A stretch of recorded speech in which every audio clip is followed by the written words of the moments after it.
Nous sommes ravis de vous accueillir toutes et tous pour un nouvel épisode de Secret de Performance. Notre invité du jour est Yvan Wandji. Yvan est joueur de l'équipe de France de cécifoot et capitaine de l'équipe de Saint-Mandé. Il est un ambassadeur invétéré de son sport, dont il décrypte pour nous les règles, les spécificités, les facteurs clés de la performance et son organisation en France et dans le monde. Sa relation avec l'équipe de France, en cette année paralympique, et les contraintes imposées par la crise sanitaire seront aussi mises en lumière. Yvan est non-voyant depuis l'âge de 10 ans.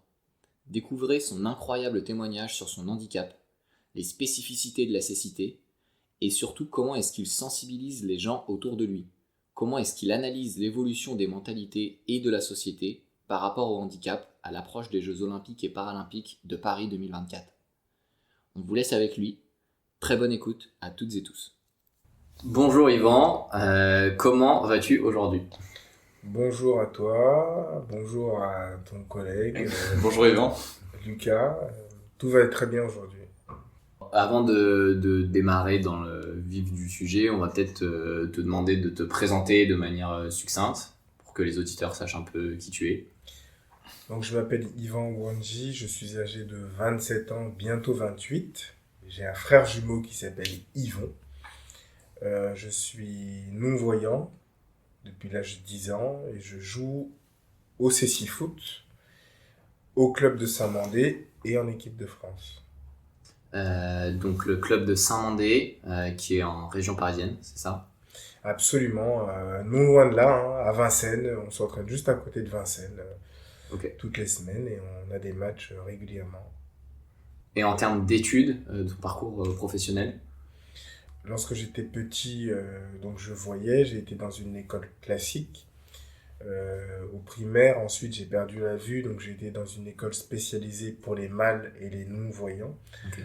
Au sein de cette école, j'ai appris à lire en braille, j'ai appris à vivre avec mon handicap, j'ai appris à être autonome et à comprendre ce que c'était et ce que ça représentait socialement et quotidiennement que de ne pas voir. Donc, je me suis développé, j'ai avancé en comprenant les grandes lignes et les subtilités du handicap visuel jusqu'au lycée. Ensuite, j'ai été dans un lycée classique pour voyants parce que je voulais prouver aux élèves voyants qu'on pouvait tout à fait réussir à leur côté, même en étant soit mal, soit non-voyant. Et ensuite, j'ai été à l'université où j'ai eu une licence en communication média. Et là, je poursuis en master, pareil, en communication. Alors, aujourd'hui, comme tu le dis, tu fais du cécifoot, donc on va parler de cécifoot, évidemment. On va parler de cécifoot, on va parler de la performance en cécifoot. Et moi, la première question que j'ai pour toi, quelles sont les règles du cécifoot ? Parce que les auditeurs qui nous écoutent ne connaissent pas forcément le cécifoot. Alors, le cécifoot, pour moi, c'est même au-delà du handisport, c'est du football. Ça reste avant tout du football. C'est vraiment ce pourquoi on milite tous les jours. Et la meilleure manière de militer, c'est de faire de la performance, c'est de s'entraîner, c'est de jouer, c'est d'être efficace, c'est de marquer, c'est de bien défendre. C'est vraiment toute la somme de belles choses qu'on peut produire sur un terrain. C'est une manière de revendiquer le fait qu'on est d'abord et avant tout des joueurs de foot, certes ayant un handicap, mais c'est d'abord et avant tout du foot. Alors, céci comme cécité, lorsqu'on a une cécité, ça veut dire qu'on est soit mal, soit non-voyant. Donc, c'est du football adapté pour les personnes mâles et non-voyantes. C'est du foot à 5. On va jouer sur un terrain en extérieur, soit sur du synthétique, soit sur de l'herbe. Et on va jouer sur une petite partie du terrain. Donc, le cécifoot est très proche du foot en salle, en termes de dimension et en termes de règles. Donc, le terrain est divisé en 3 zones. Donc, le terrain fait 40 mètres de long sur 20 mètres de large. Ça, c'est taille de dimension handball. Donc, c'est un petit terrain, c'est une petite zone de jeu. Ensuite, le terrain est délimité sur les côtés pour éviter que le ballon ne sorte du terrain et pour éviter que les joueurs sortent du terrain. Il y a une barrière de chaque côté, le long de la ligne de touche qui mesure à peu près 1,50 m de hauteur, permettant au ballon de rester dans le jeu et permettant aux joueurs de rester dans l'aire de jeu. Ensuite, c'est du 5 contre 5, il n'y a que le gardien qui est voyant. Et les 4 joueurs de champ de chaque équipe, on a tous un bandeau sur les yeux. Parce que parmi nous, il y a des mâles et des non-voyants. Donc on a tous le bandeau, sauf le cinquième joueur, le gardien, qui lui voit. C'est des cages de handball. C'est un ballon qui fait du bruit. C'est un ballon à grelots. C'est ça, il y a des gros lots dedans. Il y a des grelots dedans, ouais. Et c'est du 2 fois 25 minutes de jeu. Et comme particularité, donc les joueurs ne se voient pas mais s'entendent. Donc on se parle beaucoup sur un C'est terrain. ça. On va par exemple dire j'ai. Le fait de dire j'ai permet à toute l'équipe de savoir qu'on a le ballon, donc on va pouvoir attaquer. Mhm. Et si j'ai le ballon et je dis perdu parce que je viens de la perdre, la balle, bah, je vais dire perdu et donc l'équipe va se replacer défensivement. Mhm. Donc c'est aussi très proche du handball en termes de mouvement, en termes de mobilité. C'est beaucoup d'attaques en zone, Ouais, beaucoup de replis défensifs. Ouais, je dirais que c'est c'est proche intéressant. du hand en termes de mouvement, de mobilité. Et Et je crois aussi, excuse-moi, parce que vas-y, ça vas-y. me vient, je crois aussi qu'il y a une personne qui peut, en plus, derrière les buts, qui peut Effectivement, guider les attaquants. effectivement, derrière la cage, il y a un guide. C'est quelqu'un qui voit. Et étant derrière la cage, lorsqu'elle parle, on visualise le but. Et lorsqu'on a la balle entre les pieds, on peut aller vers elle. Sachant qu'elle est juste derrière le gardien, lorsqu'on va avancer vers elle, la personne, le guide va nous dire tu es à 12 mètres. En gros, tu es à 12 mètres de moi, donc tu es à 12 mètres du but. Tu es à 11 mètres, tu es à 10 mètres. Et le guide est dans l'axe. Il est bien au milieu du but, derrière le gardien. Donc lorsqu'il parle, on visualise la cage et on peut tirer quand on le sent. Après, comment est-ce qu'on développe cette interaction avec le guide? C'est à force de s'entraîner, forcément, il y a toujours le guide qui est derrière la cage, donc on développe des automatismes. Et tu sais que voilà, à 12 mètres, c'est plus compliqué de tirer, de marquer, plutôt que quand tu es à 5 ou 6 mètres. Donc tout ça se travaille. Comme le foot classique, un joueur va rarement marquer de 50 mètres, mais il va être dans de meilleures conditions s'il tire à 20 mètres ou à 15 mètres. Bah, nous, c'est un peu pareil. Le terrain est plus petit, mais plus tu es loin du but adverse, plus c'est compliqué de marquer. Il n'y a pas besoin de faire du saisie-foot pour visualiser ça. Selon toi, justement, tu parlais du handball, de beaucoup de replis défensifs. Quelles sont les qualités nécessaires pour faire du sissy-foot? Je pense qu'il faut avoir une bonne touche de balle, un bon contrôle de balle, une bonne maîtrise de balle. Ensuite, être précis sur les passes, savoir faire de bonnes passes, être adroit, essayer d'être efficace lorsqu'on oriente son corps pour faire la passe. Et ensuite aussi, évidemment, être précis devant le but, savoir être adroit. Et je pense que donc ça, c'est des qualités qu'il faut avoir quand on joue au foot de manière globale. Mhm. Et dans le CC Foot, ce qui peut être encore plus intéressant, c'est d'être à l'écoute. Être à l'écoute de ses coéquipiers, être à l'écoute des adversaires lorsque les adversaires se déplacent, savoir écouter le mouvement des adversaires. Et puis, ouais, je pense qu'avoir une bonne faculté d'analyse. Avoir une bonne faculté d'analyse, d'écoute, de précision, d'adresse. Avec les récents confinements et la période actuelle, qui est un peu compliquée, je pense, pour tous, le Covid donc, touche tout le monde, les pratiquants donc, de sport, on va dire, normaux, les pratiquants de sport en e-sport. Qu'est-ce que met en place la fédération ou ton club pour que tu puisses t'entraîner pendant cette période? Alors, comment y répondre? Comment te dire? Avant de pouvoir répondre à cette question, il faudrait que je puisse vous dresser un portrait, une photographie un peu du CC-Foot et comment est-ce que ça fonctionne en France. Donc le CC-Foot, comme la plupart des sports pour personnes en situation de handicap, le CC-Foot dépend de la Fédération française handisport. Donc le CC-Foot n'est pas affilié à la Fédération française de football. Le CC-Foot dépend de la Fédération française handisport. Ensuite, donc, le CC-Foot existe dans le monde depuis les années 1950, donc milieu du XXe siècle à peu près. Le CC-Foot existe en France depuis 1987. Le premier club qui a vu le jour, c'est le club de Saint-Mandé, club dans lequel je joue. Donc c'est le premier club qui a développé le CéciFoot en France, il y a 33 ans maintenant. Et actuellement, il y a à peu près une dizaine d'équipes, 10 à 11 équipes de CéciFoot en France. Ça se développe beaucoup. Alors le CéciFoot prend forme pas forcément dans les grosses villes. Le CéciFoot n'a pas forcément la même logique que dans le foot classique. C'est pas parce qu'il y a des grosses villes en France qu'il y aura forcément du CéciFoot dans les grosses villes. Le CéciFoot va beaucoup se développer dans les villes où il y a des centres pour personnes mal et non-voyantes. Ok. Forcément, c'est de là que Bien sûr. va naître la vocation de vouloir pratiquer le CéciFoot et du coup, c'est de là que vont naître certains clubs. Donc forcément, en région parisienne, il y a différents clubs de CéciFoot, mais parce qu'il y a parce qu'il y a plusieurs organismes pour déficients visuels en région parisienne. Forcément, derrière, il y aura des noyaux de clubs qui vont voir le jour.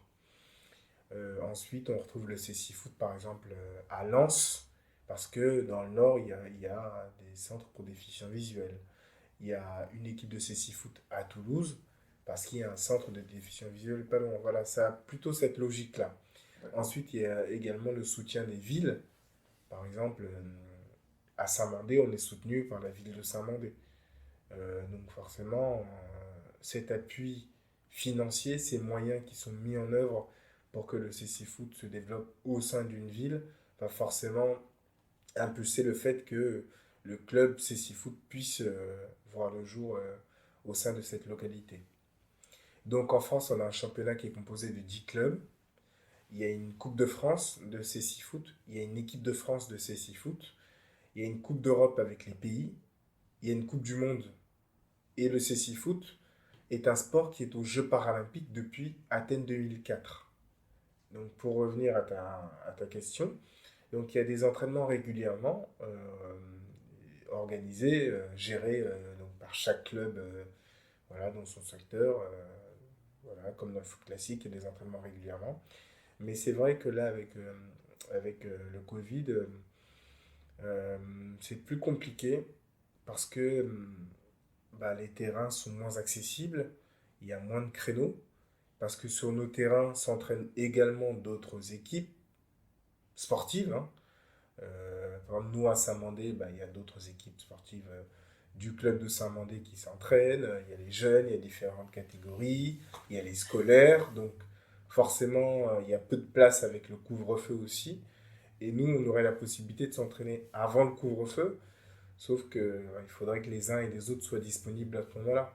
Sachant que le CéciFoot est un sport amateur, donc on n'en vit pas du CéciFoot, donc les entraînements se font plutôt le soir. Et là, forcément, avec le couvre-feu, on le respecte, donc il y a peu d'entraînements, il n'y en a plus le soir ou très peu. Justement, comment ça s'organise Est-ce que vous vous entraînez beaucoup, par exemple, dans des fives ou des choses comme ça, tu vois, versus entraînement en extérieur, par exemple? Alors, globalement, les clubs de CéciFoot essaient de s'entraîner dans les fives. Parce que, par exemple, pour le club de Saint-Mandé, le club que je connais, nous, le lundi et le vendredi, on s'entraîne le soir au club de Saint-Mandé, donc sur le terrain de la ville de Saint-Mandé. Sauf que c'est un terrain qui est ouvert. Il n'y a pas les barrières. C'est un terrain où il y a les scolaires. Et ouais. Voilà, donc on peut pas. C'est un terrain qui ne peut pas être exclusivement dédié au CéciFoot. Donc on ne peut pas avoir les barrières en permanence. Donc lorsqu'on s'entraîne, la difficulté, c'est que le ballon, il sort tout le temps. D'accord. Oui. Donc forcément, quand on veut travailler Bien sûr. la technique, la tactique, c'est moins pratique. La balle, elle sort tout le temps. Bon, on fait avec, hein, on s'en sort bien.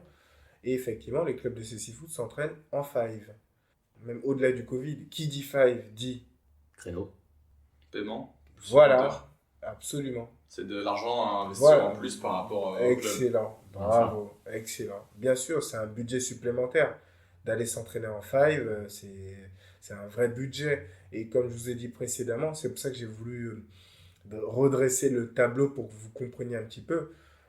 Dépendant de la Fédération française handisport, c'est une difficulté parce que le problème de la Fédération handisport, c'est comme un papa ou une maman qui doit nourrir 60 enfants, 70 disciplines. Multidisciplinaire.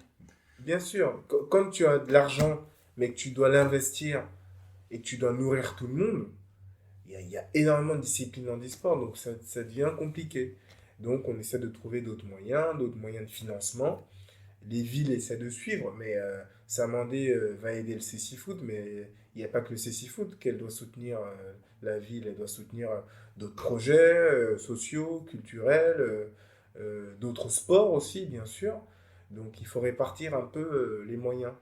Donc effectivement, on essaie de s'entraîner en five. L'avantage du five, c'est que c'est un terrain, donc sachant que c'est un terrain fermé, ça se rapproche beaucoup des normes d'un terrain de CC Foot en match. Et du coup, j'ai la chance d'avoir des amis qui gèrent un five en région parisienne, donc on s'y entraîne régulièrement, quasiment tous les samedis. Mais là, effectivement, avec le Covid, les salles de sport, les terrains en intérieur sont fermés. Donc, on a très peu de créneaux d'entraînement au sein de la ville de Saint-Mandé et on n'a plus de créneaux en five actuellement. D'accord, donc Ok. maintenant c'est compliqué. Donc déjà la semaine, déjà qu'avant c'était le lundi, le vendredi et le samedi, si je comprends bien. Et c'est ça. Là c'est d'autant plus compliqué, sachant que effectivement par rapport au centre, tu as certaines personnes qui doivent avoir certaines obligations. Donc c'est plus compliqué. Et justement, vu que le CC Foot c'est un sport de groupe, d'un collectif, d'une équipe, comment tu situes l'équipe actuellement? Le club de Saint-Mandé, donc pour vous situer un petit peu, moi j'ai perdu la vue en 2003. J'ai démarré en CC Foot en club en 2009. Donc pendant plusieurs années, j'ai découvert au sein de cette école pour les non-voyants plein d'activités pour les déficients visuels, ou au-delà de la scolarité bien sûr, que j'ai poursuivi comme tout jeune, hein. J'ai découvert l'adaptation du foot pour les non-voyants, je ne savais pas que ça existait. Puis j'ai découvert qu'il y avait un championnat national. Et pour démarrer en CC Foot, il faut avoir minimum 15 ans. Il y a un âge minimal parce que, à l'inverse du foot classique où il y a des catégories, nous dans le CC Foot, il n'y a pas de catégorie parce qu'on n'est pas assez nombreux. D'accord. Donc, pour que tout le monde puisse pratiquer et pour qu'on puisse avoir un championnat homogène, il y a un âge minimal pour démarrer en compétition. D'accord. Donc j'ai démarré à peu près à 15 ans en compétition et donc je joue depuis pas mal d'années, donc depuis 2008-2009, dans ces eaux-là, une dizaine d'années, donc on va dire 12-13 ans. Et là actuellement avec l'équipe de Saint-Mandé, je trouve qu'on est bien, on a bien fini le championnat. Enfin l'année dernière, jusqu'à l'arrivée du Covid en mars, on était plutôt bien placé dans le championnat, on était deuxième de la zone nord, parce qu'il y a deux poules. Il y a la poule nord avec 5 équipes, et il y a la poule sud avec 5 équipes. Parce que comme on est 10 équipes, on est nombreux, et c'est compliqué financièrement d'affronter tout le monde en match aller-retour. Donc du coup, le championnat est segmenté en deux zones. La zone nord, donc les 5 équipes de la zone nord s'affrontent en aller-retour, et les 5 équipes de la zone sud s'affrontent en aller-retour. D'accord. Ensuite, les deux premiers de chaque poule s'affrontent en demi-finale. Et c'est vraiment intéressant, ça fait toujours des matchs relevés, des matchs de haut niveau, des matchs de qualité. Et avec Saint-Mandé actuellement, non, on est sur une bonne dynamique, on a un bon groupe. J'ai la chance d'être capitaine de l'équipe depuis quelques années. Et puis, ouais, ça suit bien. Les deux gardiens, voilà, ils s'impliquent à fond. Et puis, à chaque fois, l'entraîneur voilà, choisit celui qu'il trouve meilleur sur le moment pour jouer. Puis ça tourne aussi entre les deux. Et puis les joueurs de champ, on a la chance d'avoir un noyau de 6-7 joueurs. Donc il y a des joueurs remplaçants et des joueurs qui jouent. Puis ça tourne également. Non, on a une bonne équipe avec des jeunes, avec des moins jeunes. Il y a un bon lien. Ça joue bien, il y a de l'envie, il y a de la joie, il y a surtout de la passion. Je pense qu'on est tous des passionnés de foot avant tout. Et puis on est toujours heureux de se retrouver sur le terrain, de jouer, de s'affronter, quand il y a des duels, quand il y a du jeu, quand il y a des passes. Voilà, puis on se dit des choses aussi. C'est ça qui est bien dans ce groupe-là, c'est que les choses sont dites et puis c'est un groupe sain. C'est un Mhm. groupe sain, c'est une équipe saine avec des joueurs avec un bon état d'esprit. Donc forcément, on se donne tous sur le terrain. Bah, tant mieux. C'est top. Ouais. Ouais. Yvan, donc là tu parlais de l'équipe de Saint-Mandé, donc de ton parcours en club. Et si on évoque l'équipe de France maintenant, comment ça se passe? Là, on rentre dans une année paralympique. Comment ça se passe d'un point de vue entraînement, l'organisation avec le Covid? Est-ce que vous avez accès à des structures? Vous faites des rassemblements? Enfin voilà, toutes les questions relatives à l'équipe de France, d'une manière générale. Alors, il faut savoir que avec l'équipe de France, donc en 2019, on a été à Rome pour disputer les championnats d'Europe. Ouais, vice-champion d'Europe, c'est ça? Ouais, on a été vice-champion d'Europe, donc il y avait 10 équipes dans le tournoi, deux poules de 5, pareil. Et les deux qui allaient en demi-finale s'affrontaient. Les deux premiers de chaque poule ont affronté les deux de l'autre poule, voilà, en croisé. Le premier de la poule A affrontait le deuxième de la poule B et vice-versa. Et puis on a eu le bonheur d'aller jusqu'en finale. On a perdu contre l'Espagne, qui est une très bonne équipe de cécifoot au niveau européen et au niveau mondial. Alors il faut savoir que le cécifoot est très développé dans les pays à la fois où le football est populaire, parce que forcément dans ces pays-là, c'est plus propice de développer d'autres variantes du football pour différents publics. Donc le cécifoot est très connu au Brésil, en Argentine, en Espagne, en Angleterre, bref, dans les pays vraiment où le football est sport roi. Ouais. Il l'adapte pour différentes catégories, pour différents publics.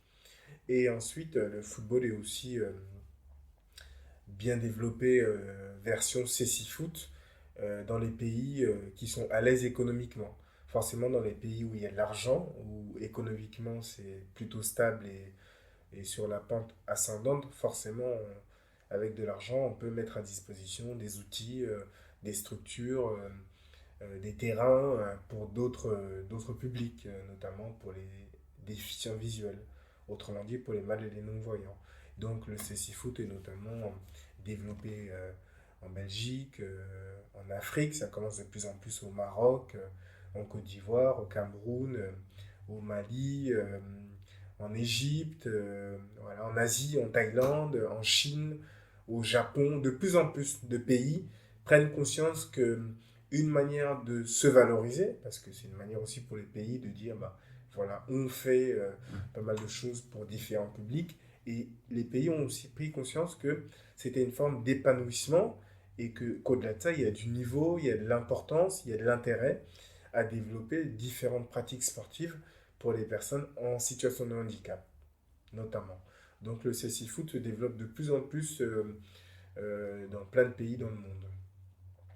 Et donc, pour revenir à la question, avec l'équipe de France, donc, on s'entraîne régulièrement. Effectivement, on a des stages de regroupement pendant 3-4 jours, à peu près sur une fréquence d'une fois tous les 1 mois et demi. On se regroupe à Lens, parce qu'à Lens, il y a un terrain de cécifoot qui est installé temporairement pour le stage. Donc, c'est sur le centre d'entraînement du Racing Club de Lens, donc l'équipe qui est en première division actuellement. Donc, dans de très belles conditions, dans de très belles installations. On s'entraîne voilà, pendant 3-4 jours, on va s'entraîner, il y aura des duels, des oppositions, du travail individuel, du travail collectif, et pour préparer les compétitions, quoi. Et donc là, on s'est qualifié pour les Jeux paralympiques de Tokyo. Ce que je disais précédemment, c'est que les deux équipes qui allaient en finale des championnats d'Europe étaient qualifiées pour les Jeux paralympiques de Tokyo. Donc nous, on a été jusqu'en finale et on s'est qualifié pour les Jeux de Tokyo. Tu valides ton ticket par le fait que tu accèdes à la finale des championnats d'Europe. Absolument, absolument. Sachant qu'aux Jeux paralympiques, il y a 8 équipes. Donc il y a 2 poules de 4 et 8 équipes. Voilà, ça fait très peu de tickets par continent. Bien sûr.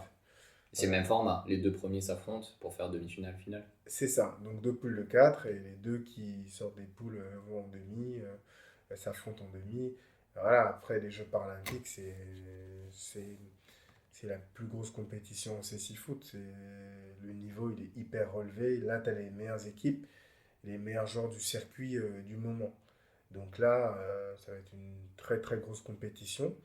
Et en plus, on prépare les Jeux depuis notre qualification qu'on a glanée en octobre 2019. Donc évidemment, depuis octobre, on préparait les Jeux qui devaient avoir lieu en août, pardon. Et là, c'est repoussé d'1 an. Donc, vous avez pu peaufiner, justement, Comment vous êtes Bah, organisé, tu vois? je sais pas si je dirais peaufiner parce qu'il y a quand même eu cette interruption avec le Covid et Hmm. du coup, on va dire que jusqu'en mars 2020, on était en pleine préparation. Ensuite, avec l'arrivée du Covid, on était encore sur du travail qu'on faisait individuellement à la maison. Ensuite, en mai, on a su que les jeux étaient décalés. Donc là, je pense qu'on a tous été un peu sous le choc et un peu tous déçus parce que on était en pleine préparation. Donc forcément, quand on dit bah non, la compétition n'aura pas lieu dans 3 mois, mais dans 1 an et 3 mois, bah forcément, ça fait un choc quoi. Il faut se sacrifier encore plus. Donc là, on a fait une pause entre mai et août, le temps de digérer un peu cette frustration.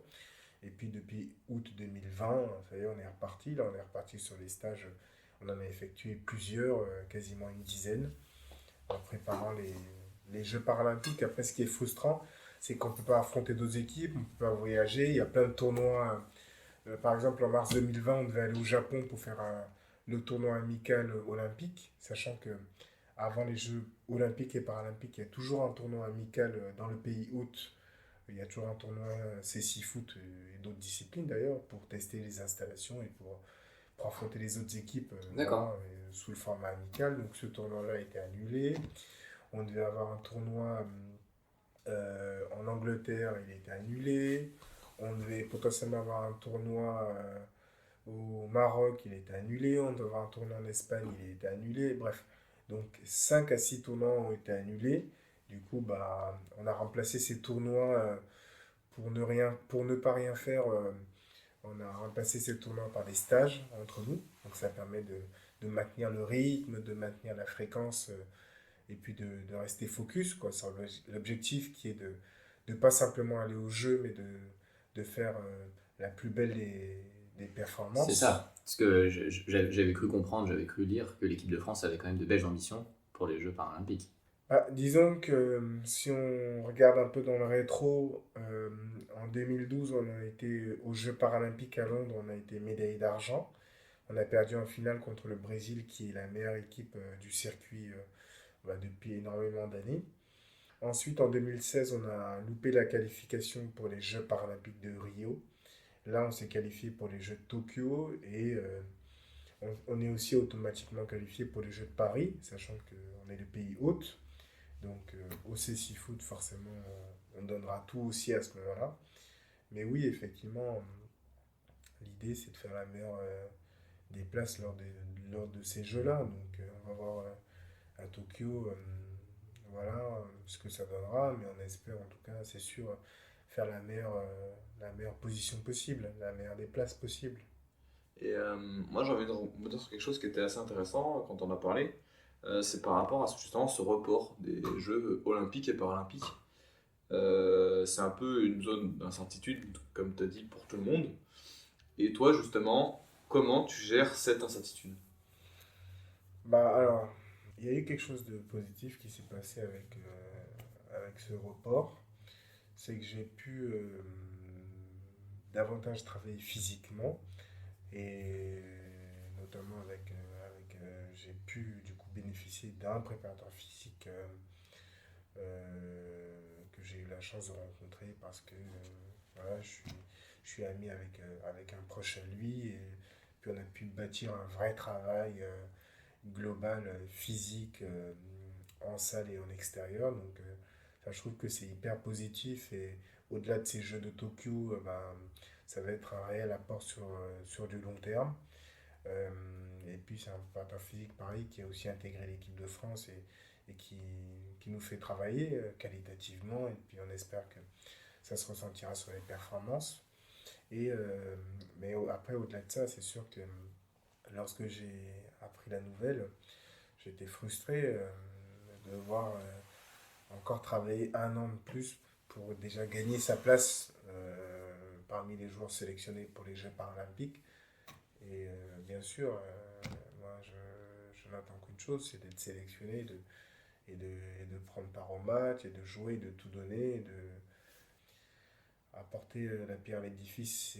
C'est important pour moi en tout cas. Et puis Ouais, c'était frustrant au début, mais la page elle est tournée. Tout passe tellement vite, je me dis on est déjà en février, on a fait du bon chemin, on a fait du bon travail, donc plus que quelques mois avant d'en découdre, déjà en étant sur la liste des joueurs sélectionnés, et ensuite tout donner sur le terrain pendant les Jeux. Merci pour ton retour. Et du coup, moi, il y a une question qui me vient à l'esprit, c'est, tu parles d'une liste sélectionnée, quand est-ce qu'elle est diffusée, cette liste Alors cette liste des 10 joueurs de l'équipe de France sélectionnés pour les Jeux paralympiques sera diffusée en juillet. D'accord. Donc, Ouais. pour expliquer un peu la liste, donc c'est une équipe de CC Foot x 2. Donc, c'est un effectif sur le Ouais. terrain et avec des remplaçants. Donc, il y a un gardien, 4 joueurs de champ, un gardien, 4 joueurs sur le banc. Donc, il y a 2 gardiens qui sont sélectionnés et 8 joueurs de champ. D'accord. Voilà. Sachant que les changements en match, c'est comme C'est- en handball. Ouais, c'est illimité. D'accord. Donc, ensuite, c'est l'entraîneur qui fera ses choix voilà, sur chaque match. Mais donc, c'est 2 gardiens et 8 joueurs de champ. Ensuite, partiront donc, le guide de l'équipe de France et également voilà, le chef de délégation, le responsable de communication, médecin, kiné, ostéo, voilà, tout ce qui s'ensuit Dans dans un une staff. équipe, dans un staff, dans une équipe sportive. Ouais. Donc, du coup, tu parles de l'équipe de France, tu as 27 ans, ça fait à peu près 10 ans que tu es en équipe de France, Mm. si je ne me trompe pas. Il y a encore combien de temps? C'est quoi la carrière d'un joueur en CC Foot? La carrière d'un joueur en CC Foot est plus longue qu'un joueur de foot classique, jusqu'à 40, 42, 45. Ça se tient, il y a encore des joueurs voilà, de cet âge-là, moins bien sûr, mais il y en a encore qui ont entre 40 et 45 ans qui jouent. Après, ça passe beaucoup par de l'entretien, par du maintien physique, par une hygiène de vie Mm. excellente aussi. Et moi, j'espère en tout cas pouvoir disputer les Jeux de Tokyo déjà, puis les Jeux de Paris, sachant que j'aurai 31 ans. Et oui, puis secrètement, j'aimerais bien, pourquoi pas aller ouais, jusqu'aux Jeux en 2032, à 39 ans. Mais la vie est tellement rapide, il se passe tellement de choses. Moi, je prends toujours cet exemple-là. Depuis la médaille qu'on a eue à Londres en 2012, donc il y a bientôt 9 ans, il s'est passé tellement de choses dans le CC Foot, tellement, tellement de choses, que je me dis, voilà, pas faire de temps sur la comète. Oui. Et on verra par la suite ce que ça donnera. Mais le foot, franchement, ça va tellement vite. Il peut y avoir tellement d'évolutions dans un sens comme dans un autre. Et puis, il y a aussi la concurrence, bien sûr. Ce qui est important, qu'il y ait une concurrence, qu'il y ait d'autres joueurs, qu'il y ait d'autres jeunes, d'autres déficients visuels qui découvrent la discipline, qui se prennent de passion, qui s'entraînent et qui viennent aussi nous challenger, voilà, nous défier et pourquoi pas prendre nos places aussi. Moi, j'espère tout simplement que même si je ne suis pas sur les prochains jeux, attention, je ne me laisserai pas faire, mais en tout cas, j'espère qu'il y aura la relève, qu'il y aura d'autres joueurs, d'autres jeunes, et puis voilà, s'il y en a qui sont meilleurs que moi, et si ceux-là prennent part aux compétitions, tant mieux, tant que le CC Foot brille, et tant qu'il y a du beau jeu sur le terrain, et que l'équipe s'en sort vraiment, c'est le principal, c'est l'objectif premier. Merci. Très bien, bah super. C'est Merci des beaucoup, mots Yvan. très importants pour la fin. Bien, merci Yvan. Merci à vous.